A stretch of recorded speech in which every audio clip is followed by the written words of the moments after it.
How do you feel about the person that was speeding and hit your car?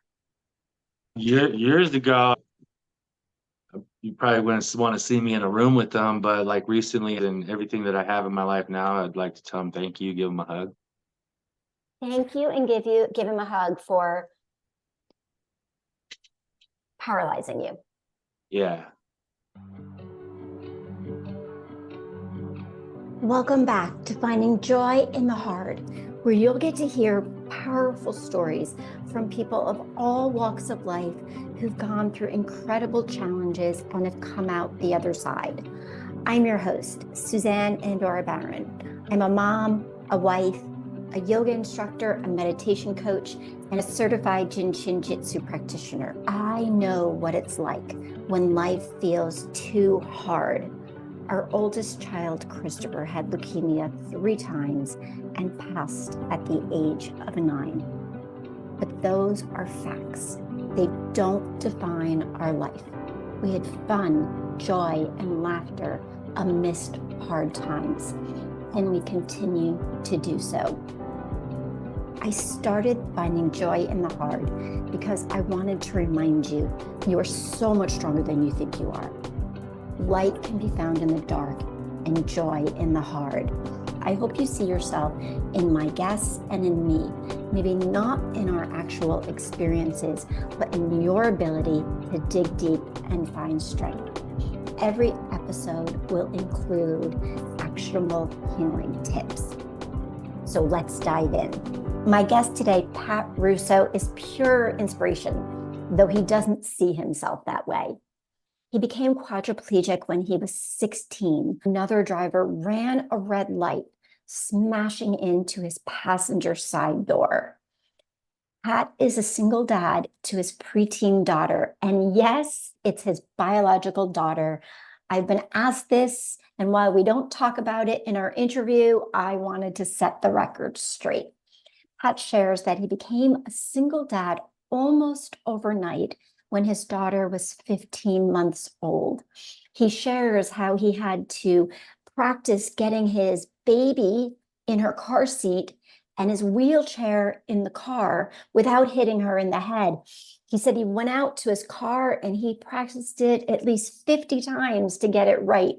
So I'm so excited to have with me today, Pat Russo. Pat and I met in February of 2020 in Las Vegas. We were both in the same training program through Choice Center Leadership University. Pat, can you share a little bit about yourself? Yeah, my name is Pat Russo. I'm from Las Vegas, Nevada. I'm paralyzed from the chest down, quadriplegic. I raised my daughter on my own. I do woodworking. Anything else you want to know? So he's super, super humble. He has this incredible woodworking business. You do all kinds of things. It's the cutting boards that are super impressive. They're quite intricate. Yeah, I go all in. I use different types of species of wood. I don't like using stains, so I like getting the natural colors popping out. And I do color combinations. Right now, I'm working on a bunch of plaid boards. You can actually see one kind of behind me over here. Oh, yes, It's like yes. a plaid. But I have several different kinds, but I really just like using the natural colors of woods and throwing in designs with the color combinations on cutting boards. So that's unbelievable. But my question for you is, you're quadriplegic. How do you do woodworking? I get this question asked all the time. I don't know. I just did it. A lot of people always ask me how am I quadriplegic? I gotta move my arms. I have backsides of my arms are paralyzed and all my fingers are paralyzed, but I do have tenodesis grasp. So you put your wrist down, pull it back, and you get a little bit of a grip. And that's everybody has it naturally. It's just the tendons in your hand when you pull back, they kind of grip.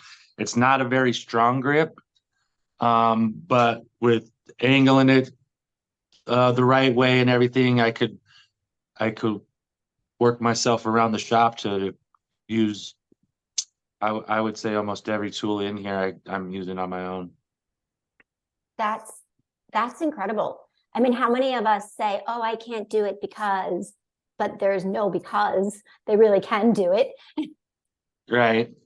And like my biggest thing and my biggest learning through all of this was there's several things that I've tried doing that I couldn't do that are far easier than woodworking. And it's just because my mind wasn't into it. So finding something that I was passionate about, something that I love doing has took me beyond the expectations that I had for myself of what I could do in the wood shop. Wow.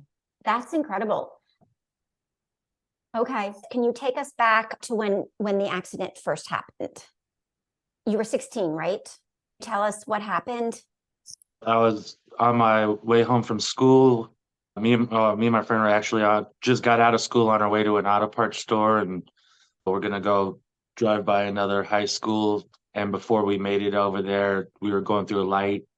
Another guy ran a red light, hit my door. I was a passenger in the vehicle. They said he was doing at least 65 miles an hour when he hit me, and my head went out the door, hit the top of the car door, broke my neck, C5, C6, and C7 with a partial severed spinal cord. Oh my goodness.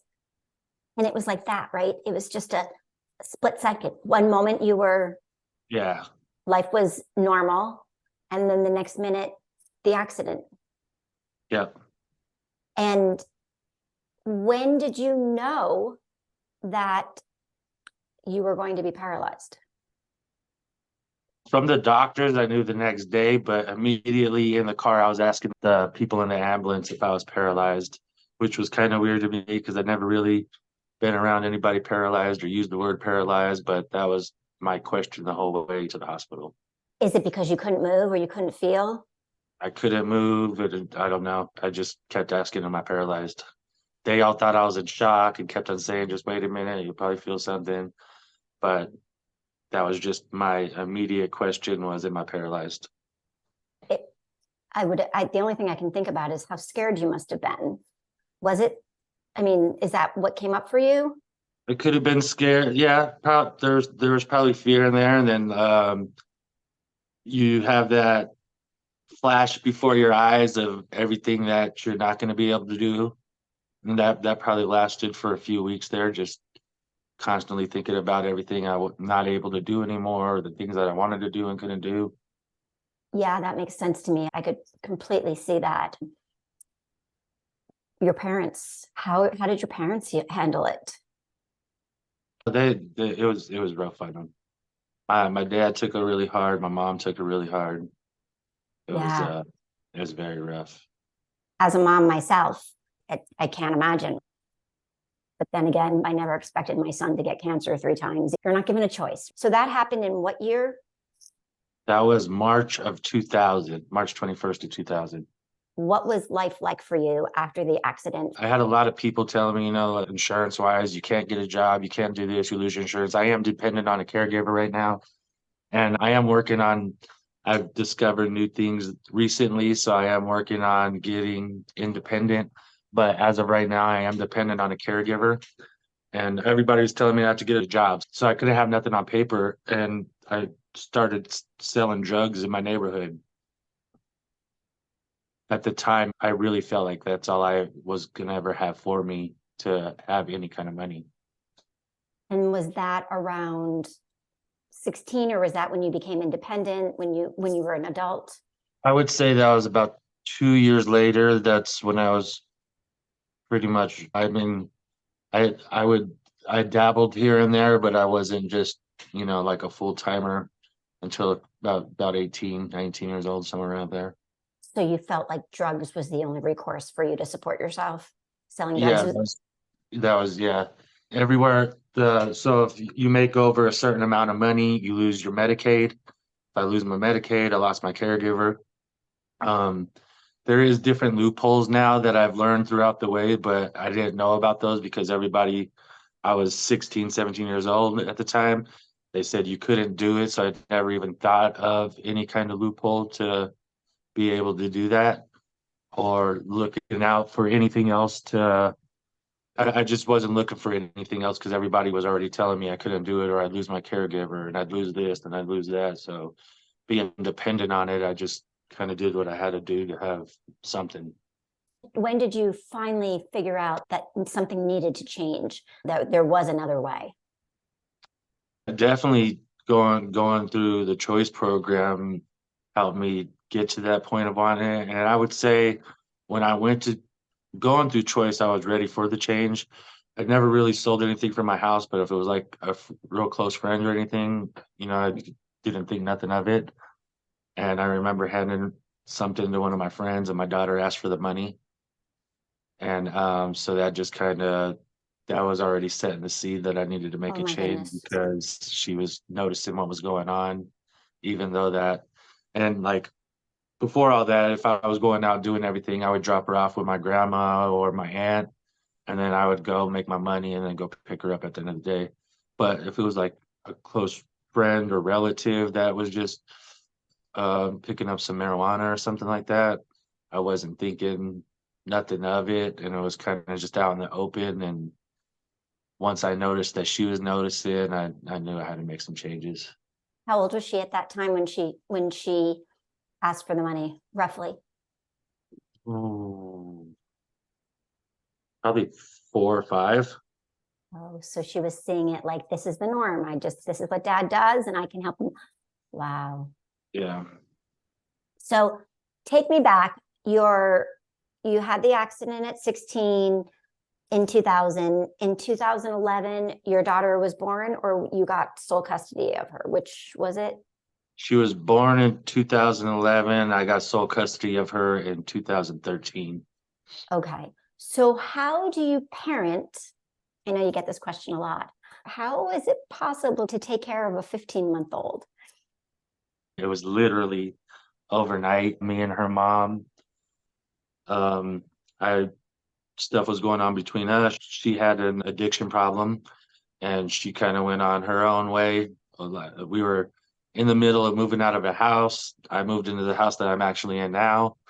She kind of went on her own way out on the street with everybody, and it was literally like just overnight. So I learned how to change diapers on my own because when her mom wasn't on drugs, she was a great mother.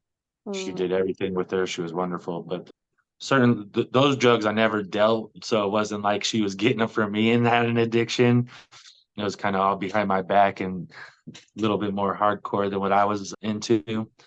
And she just kind of went spiraling down. So overnight, it was just something I needed to do. It was either that or let her go with her mom out to who knows where, and I just wasn't wasn't happy with it. So that's commendable. I mean, of course, any parent would do whatever they have to for their child, or most parents, but did it? I'm still stuck on the fact that how hard. How did you change diapers? How did you pick her up and carry her? I was thinking that this morning, how I was always holding one child and another child was in my hand. Could you hold her in your arms? I could, and she knew from a very young age how to climb up the front of my wheelchair, and I could help her guide up to get onto my lap, and then when she was on my lap, I could wheel around. Changing diapers was literally like pulling the tabs off with my teeth, wrapping them up. It was really funny because most babies, you pick them up by the legs and lift up, and they know how to lift up their legs. She knew I couldn't do that, so she would roll to her side, and that's how I knew how to get the diaper under there. And then she'd roll back. So everybody like, "What are you doing?" When they go to change her diaper, because she would just automatically roll to her side from me doing it. So yeah, it was an experience. Wow. Kids are so intuitive. So at 15 months, she was rolling to the side. She was helping you get her Yeah, diaper on. and then like overnight, I had to learn to get my wheelchair in and out of the car on my own because her mother was also my caregiver at the time. So Okay. she was always with me. If most of the time I needed help getting the chair in the car, she would throw the chair in the car, and I'd be on my way after that. Um, Usually everywhere that I'd go, somebody knew how to get my chair out and help me out. And then but having her and doing doctor's appointments and everything else, I had to learn how to get my wheelchair in the car, get her into the car, into her car seat. And the very next day, I just went out to the car and just started trying to figure it out, being able to get my wheelchair in without hitting her in the head with the wheelchair and stuff. And Okay, wait a second. First of all, you drive? Yeah, Okay. Have you been driving pretty much since the beginning? yeah, yeah. That was yeah. Okay. Is that common if you're a quadriplegic, you can drive? I don't know Oh anything yeah, about. they have adaptive equipment. I kind of use a paraplegic setup, just kind of the hand extensions on the each pedal has like a pole coming off of each that bolts up to the pedal. It's very simple, but they do have other ones that hook up to the steering column. They have things that make the power steering even stronger. So it's like the steering wheel is very light to turn. They have, yeah, there's all kinds of adaptive equipment for driving. Okay. So that's cool. And then so I'm trying to get the image from the car. So it's probably you had your daughter in the car seat, baby. So she'd be in did you have one of those bucket car seats that you had to put in? Or, Mhm. I didn't do all that. okay. I figured she could sit on my lap, and a lot of time, like if she was sleeping, I would literally lay her across my lap and just wheel in. Okay. Okay. So in the car though, so you're saying that she would sit on your lap. Oh, she would sit on your lap to go wherever you were going, right? Yeah, or that, or she was also walking at a very young age, so she knew to stand on the front of my wheelchair. She could sit in my lap, like she could stand on my foot plate while I was rolling. If I got in the car, I'd open the door, tell her to get in there. She'd hop up in her seat, and I'd start transferring over. Okay. I Okay. would have to buckle her up and unbuckle her because she wasn't strong enough to do that at the time, but that's about. She knew how to get in there. Wow. She Wow. also knew to jump in the back seat and get in the little back deck where I couldn't reach her and stuff. She was, Kids learn pretty quickly how they can yeah, get away with things, right? yep. So what was like a typical day? I know I'm focusing a lot on your being a single dad and the mechanics of everything, but like say when she was in pre-K, I mean, same as everyone else, like you just got her out the door, got her to school and Yep. So I have a caregiver that helps me up, get up in the morning.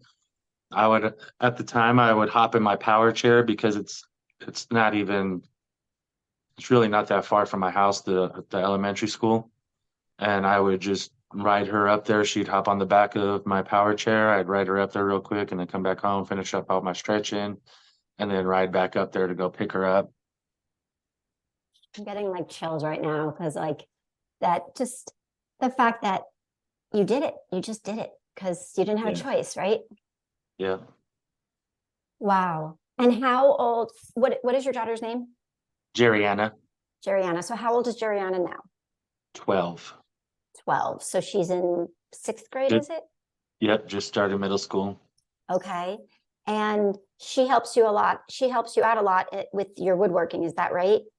She gets out here. She don't really she told me she's not into the woodworking thing, so I don't force it. If there's times that I do need help, I got to get this done. I need some help. She comes out here, but I kind of let her do what she wants to do, things she Oh, likes to do. She's into reading. She likes writing her own books, and so I just kind of support her on those things. she likes writing her own books. Yeah. That's fabulous. Good for her. Starting young. What's the Okay. hardest part about doing woodworking, being confined to a wheelchair? Uh, I don't know. I don't find a lot of it too hard anymore.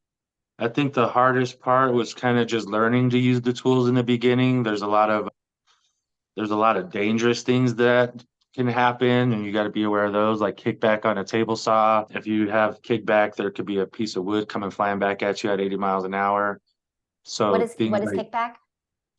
so when you're running your wood through a table saw, if your wood wobbles into the blade a little bit, the blade will grab the piece of wood and the blade's spinning back at you. So it'll grab that wood and just throw it back at you. And there's been severe injuries from kickback. And what do you do to avoid it? Is there a way to avoid it? Be careful, pay attention. I also sit myself off to the side a little bit. So hopefully if that case ever does happen, it's going to go past me instead of into me. There's different, a lot of people don't look into the positioning or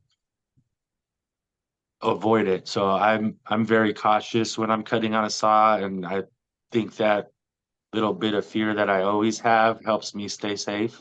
I Hmm, think it's the getting too comfortable is when the accidents happen.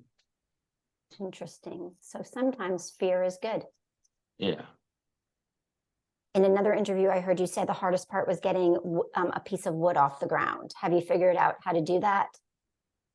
Yeah, those a lot of my so of course I've adapted throughout the years. So a lot of my wood is standing up against a wall now, so I can flop it over into my lap. I do yell out for my daughter to come pick up wood real quick, but when I am by myself, I have a rope right here, actually by my feet, and I'm able to just put it around the piece of wood. I could wrap it on my hand, stick it up on my lap.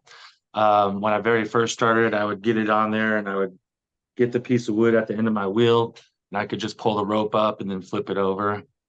But I've came a long way, so a lot of my stuff is a lot easier than when I first started. I didn't have a lot to work with when I first started, but everything's I've been working on my shop to adapt with me. How did you choose woodworking? Was it always a love, or did you? I grew up doing general contracting with my dad. Not that I was like a full out general contractor, but as soon as I got out of my diapers, my dad was taking me to work with him. So I already had a little bit of knowledge in it, nothing with the fine woodworking, but more like framing houses, room additions, bathroom remodels, kitchen remodels type of thing. And then I started making floating shelves with a hidden compartment. Mhm. And I put those on Facebook Marketplace and stuff, and they weren't really selling. They were really simple. I only needed one saw to make them and a nail gun. So it was really simple to put those together. And then nothing really sold, so I kind of gave up on it for about a year after me wanting to make changes. So I was trying different things, and nothing was working out. My neighbor threw away some chairs from the 1940s, some Renaissance chairs, and I started refurbishing them. And I think just sanding them and actually doing something rather than sitting around, like a lot of the things I was trying to work on was like e-commerce and stuff like that. And the only thing tangible in that would actually be to, make some money or sell something. And doing the woodworking, I got to see take this chair, pull it apart, sand it down. Still didn't finish them. I still have them sitting in my thing. I don't like refurbishing. I'll put it that way. But it was therapeutic, just sanding, going to buy sanders, and the feeling of it, just doing something and seeing the process getting done. And then in that, because I was looking up certain tools and everything, Google with their when they listen in on your phone or whatever and have give you the ad pop-ups, I seen the end grain cutting boards. So I started just researching everywhere on YouTube, and that's where I got my YouTube certified wood shop. And Ah, I just went all out. And it was weird because even in the moments and I didn't think it, like when you asked how would I get it done, I still don't know how I did it, but it just coming out here and doing and doing and doing. I had it set in my mind beforehand that I'm gonna be a woodworker. I'm gonna make these ingrain cutting boards, and then I just kind of made it happen. And I was just set to it. That's the only thing I could say is I was set to it. Because some of the things I still look back on, like, how did I figure that out? How did I do that? A lot of it too is just kind of being by myself. So not having somebody to ask, do this or do that, and just needing to get it done. I just used whatever resources I had to start putting it together. and you had it sounds like you had the intention and you were doing it. There was no Yeah, other, it was happening, right? You made the decision, you would find a way to get it done. yeah, And that's huge. I think a lot of people give up before they get to that point. It doesn't work out and then they right. give up. And that's still where I fall into where I believe the loving it and passion will take you further because I didn't have that feeling of wanting to give up. So Mm. even like right now, my sales are way down, but I still don't have a give up. It's what's next? What else could I do to bring something else in? That's all I've been thinking. I haven't thought about doing anything else at all, but maybe changing up what I'm doing in the wood shop. That's about it. So I think when you find that thing that you're loving and passionate, you're gonna find different ways to achieve what you want. You'll just keep recreating and finding something else, right? Right. So you had said at the very beginning of our chat that it was more limitations in your mind that held you back. Yeah, I had a lot of um limiting beliefs, I guess, or things that I I set limits for myself and believed it before trying several different ways to, I think that's been one of my biggest things in the shop is that once I've got past something, I've learned that, it doesn't have to be how everybody else does it. All the people that I've watched on my YouTube videos, they were all able-bodied and doing it their certain way. And that's not necessarily the way it has to be done.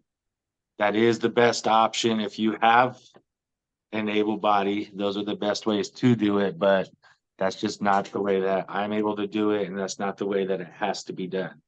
So breaking that down and just so I get criticized all the time. You're not supposed to do that way. You're not. Well, this is the only way that I can do it. So I just make sure the way that I can do it, I do it as safe as possible. That's such a So, huge lesson for anyone, but because we get so stuck in having to do it a certain way, and then we get stuck in not being able to do it at all. And kudos to you to figure it out, doing it from with your circumstances. yeah. And that was that. And I even had for the longest time a limiting belief on being able to take care of myself. And I recently started playing rugby for the Las Vegas High Rollers out here. It's a wheelchair rugby team. And getting around the community with all the other guys, and they're all taking care of themselves. Some of them are worse off than me. And I get to talk with them and ask, and they're very open, So and they all do it different ways. So I got several different ways to try to see which one works out for me so I could get to that level of taking care of myself. And when I very first got paralyzed, I went to a place out here called Help Them Walk Again. And it wasn't a really good community built around. There was a lot of people that were disabled and depressed and poor me stories, and I just couldn't be around it. So I completely stopped wanting to associate with anybody with similar disabilities because that's what I was hearing all the time. But one of the guys that I was there with, his name was Sam Schmidt. He's an IndyCar race driver, and he opened up Driven out here, which is another gym, and they do rehab therapy, all a nonprofit. And the community that they have built there is so good. Everybody's so positive. I met the guy that runs the rugby team, went up over there, I met him over there, and then I got to meet all the rugby guys, and it's just been, and this is only not even a year. There's like maybe 4 or 5 months now, but it's opened up so many more doors that I'm ready to get after. Doors in terms of learning to take care of yourself, to be independent. Yeah. So can you tell us what a typical day is? I know from you that you said it takes you're dependent on your caregiver for 4 hours a day. Is that accurate? That's about accurate. I only need her time about maybe an hour and a half to 2 hours, but there's a space in between. So I have a bowel program that I have to do to empty out every day. So I don't have involuntary bowel movements during the day and have to worry about cleaning up. So I empty out and then I'm able to go on my day. And then I stretch out my legs, which lately it used to not take me as longer, but I think just getting older and stuff like that, and 23 years in, it takes a good couple hours to get my legs really loose. And then she does the rest of the stretching and range of motion on me, and it helps me out. It takes away my spasms, which you could have muscle spasms I've had muscle spasms that have thrown me on the ground. So From your with chair. yeah, so with stretching out my legs and pretty much eliminating those type of spasms, it's worth it for me to go through that. And I refuse to be on any medications. Like a lot of people get certain medications, baclofen, other things to be in the wheelchair. And I don't, it's hard to, I don't even like taking Advil if I, absolutely don't need it. I've had bad experience at the very beginning where they were putting me on medications and the side effects. I didn't realize certain things that were happening to me were from the side effects from medication. So I just completely stopped taking on medications. And to me, I'd rather take the extra little time of stretching than to me ruin my body with medication. Wow. So how much stretching do you have to do a day? I do at least a good 2 hours on myself, and then it takes her about another 20 to 30 minutes to do a full range of motion. And that's just kind of hitting the spots that I don't need. I don't absolutely need her for the stretching part afterwards, but it does give me a longer period of time with no spasms. Okay. And roughly how long a period of time with no spasms would that be? I'm probably good for about 6 to 8 hours, Okay. and then I'll get light spasms.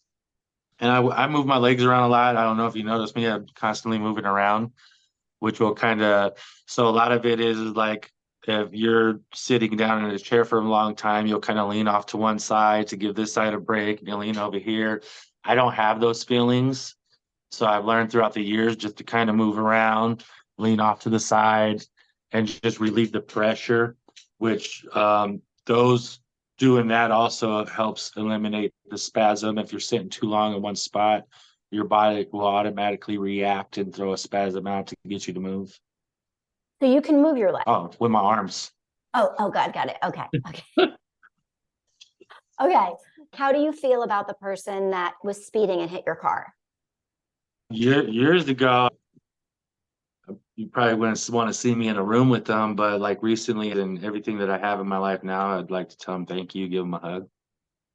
Thank you, and give him a hug for paralyzing you. Yeah. There was a lot that I didn't see where I was going beforehand. I mean, even in the beginning with selling drugs and everything like that in the wheelchair, I don't think I was really on the right path before that. I can't really blame it on the neighborhood or people in there because I didn't have a big care. I didn't really care about nothing. I had nothing to care about, so I was kind of just running around doing whatever. Was that And pre-accident or post-accident or that, all of that it? was that was pre-accident, and the path that I was on, I would have the things I've done a lot in my wheelchair, and not being in a wheelchair, it would have went a lot further. So that Wow. that could have very well led to doing some jail time or even worse than that. So Oh my I, goodness. I'm thankful for where I'm at now. I got my daughter. I do have some to care about, and I do have some to love. So that's all been was the blessing in disguise that I had throughout it all. And I don't think I would have ever got to reach any of that had it not happened. Knowing that now, if someone were recently in a wheelchair, say they just had an accident, they ended up paraplegic or quadriplegic, what would you say to them? I have a personal quote. Actually, it's on my shirt right now. Dwelling on one thing you can do will blind you from 100 things you can do. So that's what I would tell them. It's hard to give advice when you're first paralyzed. It's hard to be around. I've met several people, and a lot of people don't want to talk to other paralyzed people when you're first paralyzed. It's hard to accept it. So you don't Mm, you don't want to get into the accepting part, learning and moving forward. You don't want to be around that. I've met several people that just do not want to be around that at all, not even experience a conversation for someone to come in and say, "Oh no, it's gonna be all right," because everything was just taken from you. So you're still going through that. So I think that quote, and that's not only for paralyzed people, I think that could go through a lot of people. Just don't dwell on don't dwell on the things you can do. Focus on the things you can do. which is huge, which is important for any of us. And my understanding is that you have almost, or maybe more, 100,000 followers on social media, and most of them are not in a wheelchair, correct? Oh yeah, I got between all my social medias, I'm like right around 150,000 followers. Oh, I'm sorry. I was Now, low for now, you. now TikTok, I'm at like 100. YouTube, I'm almost at 15,000. Instagram's like 14,000, and Clapper, I'm like 25,000. Oh my goodness. We met. I didn't say this in the beginning. When we met, I was just starting to do social media, and you told me to go on TikTok, and I didn't listen. I should have listened. And at that time, I only had a couple little videos out. So I want to say I was only at 2 or 3,000 followers at the time. You and Fong, our mutual friend Fong, were telling me I needed to do a video, and I was like, no, I'm a writer. I don't do videos. I do videos now, but I don't have anywhere. That's okay. That's okay. So it'll happen. when did you have a change where you saw possibility and opportunity? And really, I had a trainer, and I told the trainer what I was doing and everything. And how can I say it? So basically, I was pleading for help, let's say that, in a scenario. And she told me that she wasn't going to help me out because I'd be back out tomorrow selling drugs and giving that example to my daughter. And when I was pleading for the help, I was using my daughter that I'm raising a 5-year-old on my own, and so I need the help. And she's like, nah, I wouldn't help you because you'd be bad examples. Why would I help you out, and then you could just be back out tomorrow doing what you're doing? And that set the seed in me to start making changes. And was there any time where you felt like you just wanted to give up? I mean, parents feel that all the time. Oh yeah, yeah. I still have moments. I have, good source around me that I could reach out to and get back on track. I don't think I can't say like it's a give up moment, but that frustration of what am I doing, so I sometimes have to reach out and then get back into my vision of what I am doing and what I want to be and the example I want to be, and that's what I push for. I think it's human nature to sometimes just get there, and you just. So what would be my understanding of is that at first you were seeking to not show the wheelchair in videos, right? And then you had a switch that it was important to show people where you're actually coming from. My biggest thing was I didn't want to come off as a sympathy seeker. So, and for some reason I had sympathy connected to weakness. And if I was ever put in myself in a way for somebody to sympathize for me, that it was like sympathy seeker, and that was me being weak. And I had to learn that, and not that I'm looking for sympathy, but allowing somebody to sympathize is where the inspiration sets in. So what do you mean by that? A lot, especially from when they're inspired, it usually comes from sympathy. So they're sympathizing, putting themselves in my shoes for a second, sympathize with what would I do in there, and that inspires them. Like, hey, you're doing this. Why am I sitting over here? A lot of my stuff, I just got one the other day from a guy that says, you make me feel disabled for what you're doing. And it wasn't like nothing derogatory. He was just saying that everything that you're doing out of your wheelchair, I'm not in a wheelchair, but you're making me feel disabled. So in that sense, I feel that he had to sympathize to get that kind of inspiration. And you said to me when I sent you the interview request, every circumstance, whether good or bad, is a blessing. Yes. That was not another one that I've taken in also March, February 24th of 21. My daughter's mother was in a car accident, had ejected from a vehicle, had traumatic brain injury.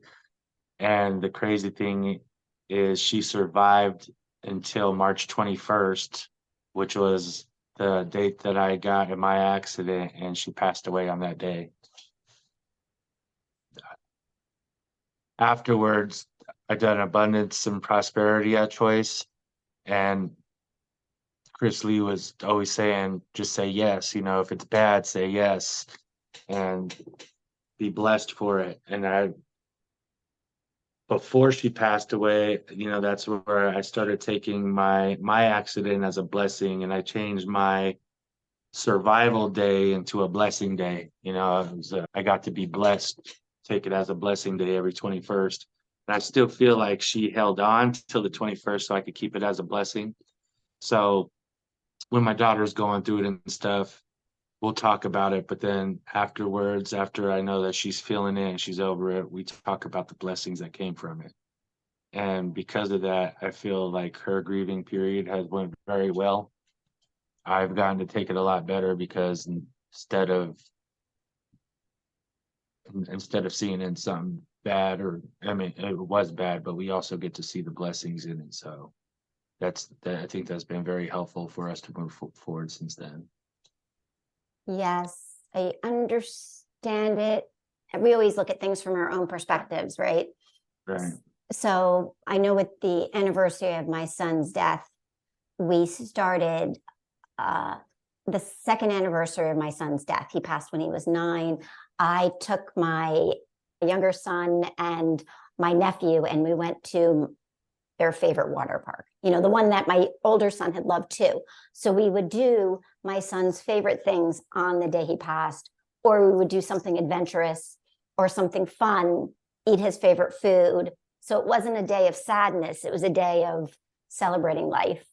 So that's how I equate it to myself. But to find blessings, I guess we're always so inspired by the other person, like to find blessings about an accident that put you forever in a wheelchair. And I understand that you said that it put you on the right course.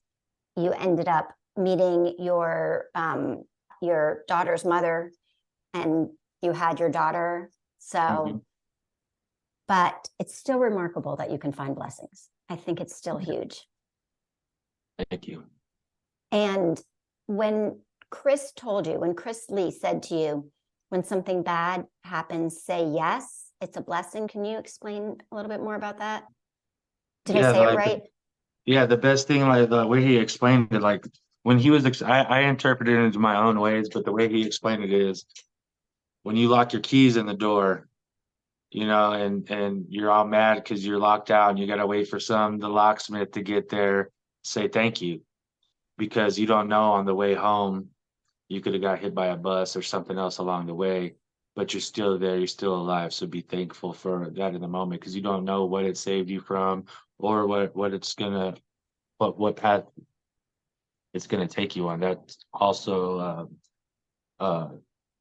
changes the direction of your course, you know, what was gonna happen. So you don't know what was gonna happen, but if you're still here, you're still alive. Yep. Be happy for it.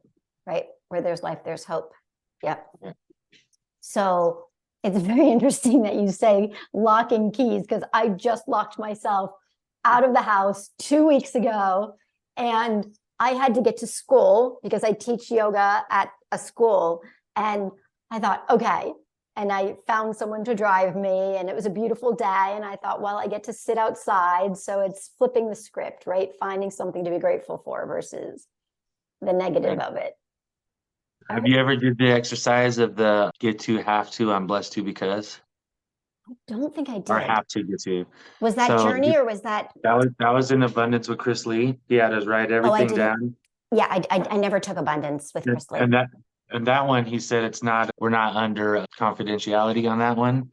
So, and he's explained it on several other videos that he has on social media. Write down all the things you have to, like I have to get a ride because I locked my keys into the car, and then you change the have to a get.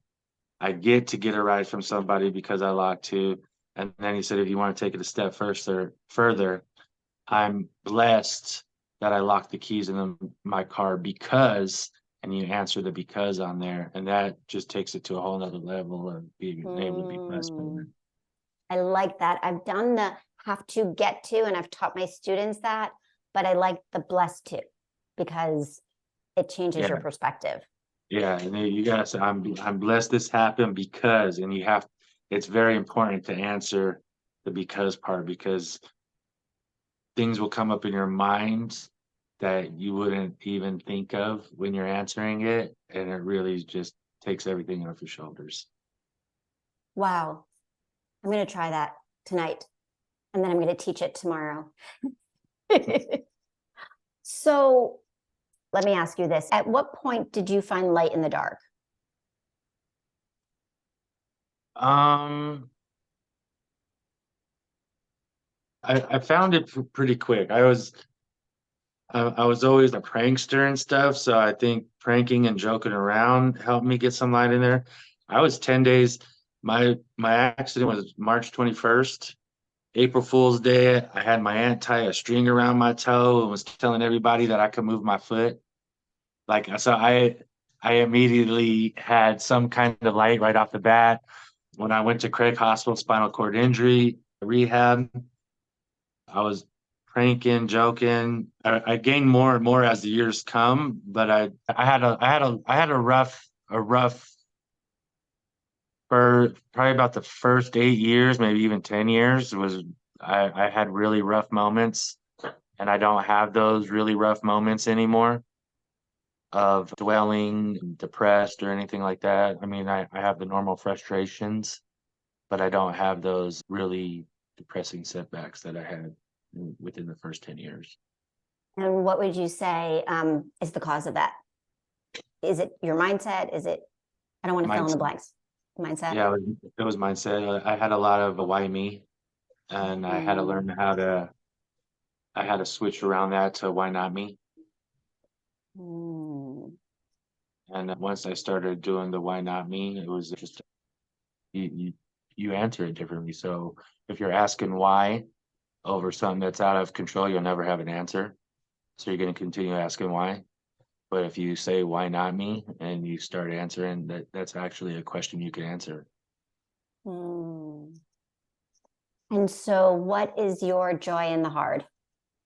Well, I feel that I thrive in challenges, and I've always been like that even beforehand.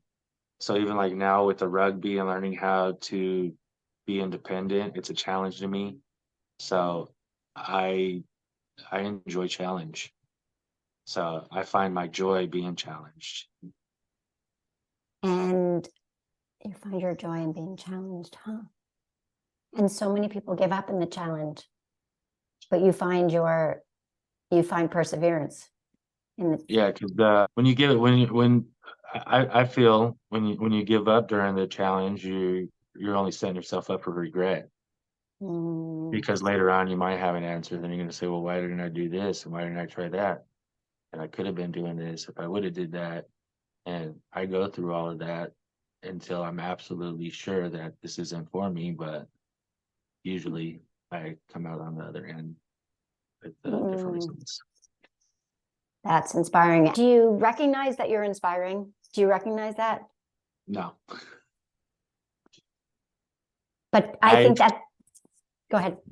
I have Fongs calling me up all the time, and she's always wanting me to do some kind of speech, and she has a hookup at TED Talk, and I could do a TED Talk.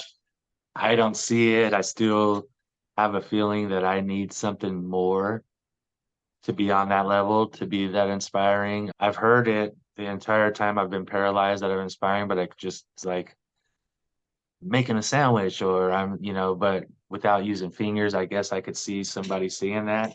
Me, I'm just like, I'm hungry. This is what I got to do.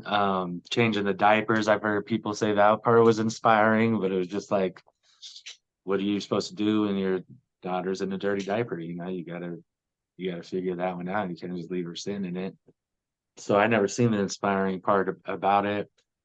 I see more of it now, and that's, I would say, because of social media, and I hear it on a daily basis throughout a mall and how inspiring I am. And it's more, I can't think of the word right now, but I guess I feel it more from hearing it from so many times, but I still don't. I have a discussion with Chris Lee too, because he's like, well, you have to be inspiring. It's like, I, I, I don't feel that one, the be do have, and I'm just doing, and it so happens to be that it inspires people. I don't know. I don't know how to be inspiring. I think I try. you are I inspiring. I do try sometimes, and like I'll put certain quotes and I'll do certain things, but it's such a difficult area for me to go into. It's not a natural thing to try to be inspiring. That makes sense to me because I think because then it feels forced. Right. It's not as natural. Whereas when you just change your daughter's diaper, you have your woodworking business, everything you do in a day is inspiring. But I don't think we often see ourselves as inspiring. I think that's partially what it is. Others see us as inspiring, see you as inspiring. But I agree. I think if you try, then it's forced. Right. And I have like the passion and purpose and stuff. I feel like my passion's in woodworking, and I do have a purpose to inspire. Because I have work all over the world. I just sent a board out to the UK. I have woodwork in New Zealand, Oh my. Scotland, Australia. It's I have work everywhere, and all those people only buy it because I'm inspiring. Yes. So I do feel like I feel like my purpose is to inspire, but it's not through, and maybe I'll get there one day, but I don't feel like I don't feel I'm at a place to do that speech to inspire people or motivate people. I might have like little tiny little things and videos and little snippets or whatever, but I don't feel, a lot of people do feel that I'm there, but I don't feel it. Mm. So what's next? Right now I'm chasing this rugby thing right now.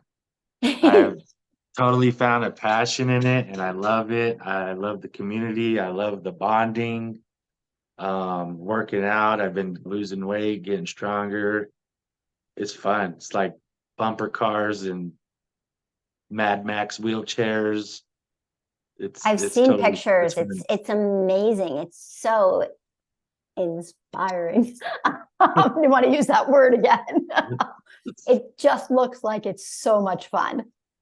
I have a blast. I love it. I love it. It's just been a whole new experience for me.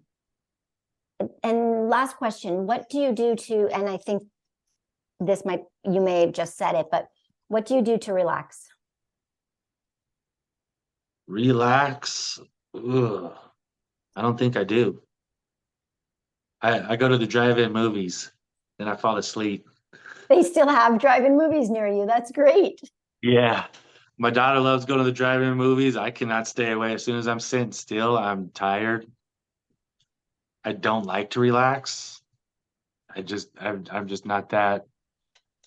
I'm not the one to sit on a couch really and watch a movie. I'm just constantly doing something. If I am watching a movie, I'm also editing a video, answering comments. I can't sit still. Okay. So, but is it fair to say playing rugby is relaxing Oh yeah. or de-stressing? Maybe de-stressing. Maybe no, none of Yeah, it. you take out a lot of aggression. There's a lot of crashing into people, fun, knocking people out of their wheelchairs. Oh, it's It's like fun. rugby. Like you're, Oh it's yeah, where it's the most contact sports in the wheelchair sports. It's wow. The whole wheelchair has like metal all around them. It's really like bumpers and stuff. It's like bumper cars. You just go out there and ram into each other. A lot of exercising, a lot of pushing. I would say that's more of a letting it out than relaxing. But I Okay. guess afterwards you feel a little relaxed, putting all that work in. Okay. I said that was the last question. I have one and a half. Go for it. You had, I'm good.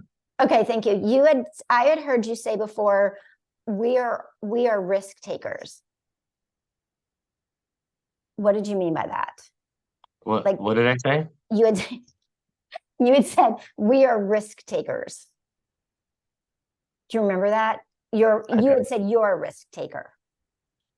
Well, everything I've done to get where I'm at has definitely took a lot of risk. Going back to when I was first going through choice and I was letting everybody know what I was doing and the changes I want to move in my life. One of them, big thing is taking risks is what makes you successful. And somebody said, even with you selling drugs, you're a risk taker. You took the risk, you made something happen. Woodworking. There's plenty of woodworkers out here that have no fingers because they cut them off. My hands don't even work and I'm using the same tools that they used. So I took those risks knowing that can happen. And there's stuff out here all the time that I'm like, this seems a little sketchy, but So I do feel that I'm a risk taker, but without those risks, I wouldn't have been as accomplished as I am now. Interesting. So last question. I end every podcast episode with a healing tip.